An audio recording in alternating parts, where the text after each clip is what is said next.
Sunday that a U.S. carrier strike group is headed to the eastern Mediterranean Sea. The carrier will be accompanied by guided missile destroyers and guided missile cruisers. The U.S. is also sending more fighter jets to the region. U.S. officials say the purpose of the military assistance is to deter any expansion of the fighting beyond Israel's borders. CNN's Oren Lieberman has more now from Washington. The U.S. is sending a carrier strike group, the USS Gerald Ford carrier strike group, to the eastern Mediterranean Sea as it watches the beginnings of a war unfold and Israel promising to carry out a widespread, prolonged campaign in Gaza. The purpose of this carrier strike group, which includes the carrier itself, as well as a guided missile cruiser and several guided missile destroyers, is not to get involved in this fighting or take part in any way in Israel's campaign against Gaza. Instead, it is a message to others in the region outside of Israel. President Joe Biden said on Saturday, warning other actors in the region without specifically naming whom, but telling them not to get involved or trying to exploit this opportunity without naming them.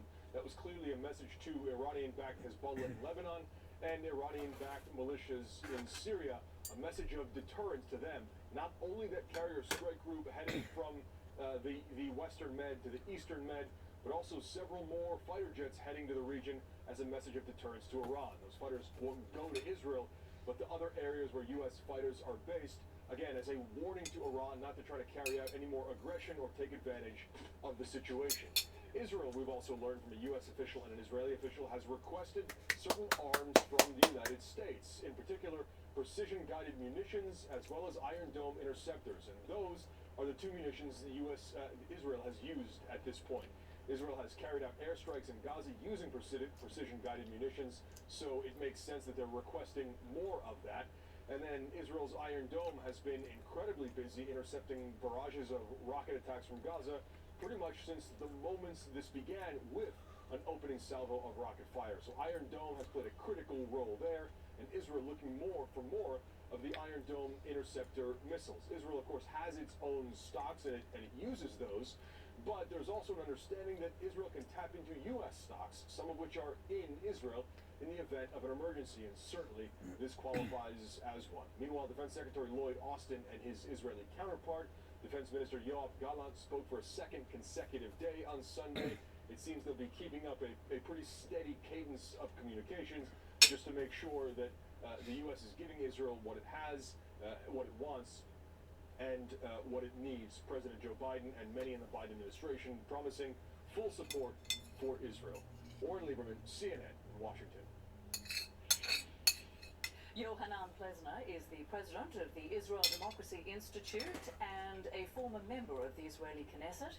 He joins me now from Hod HaSharon near Tel Aviv. Thank you so much for joining us. Thanks for having me this morning.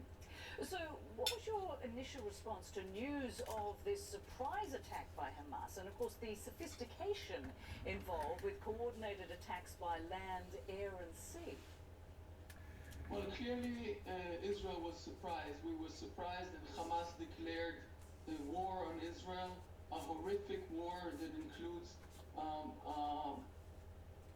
goals of killing families, killing youngsters, youth in festival, basically killing as many Israeli civilians as possible as part of a broader goal of Hamas to destroy the state of Israel and to kill all Jews. I mean, it sounds horrific, but there's a plan, there's a doctrine, it's supported by Iran, it's supported by Hezbollah, and the terrible atrocities are now being surfaced. We're discovering how entire families, father, mother, 3 kids, 3 daughters, girls, boys, old people, Holocaust survivors, were both killed, slaughtered, taken hostage to Gaza.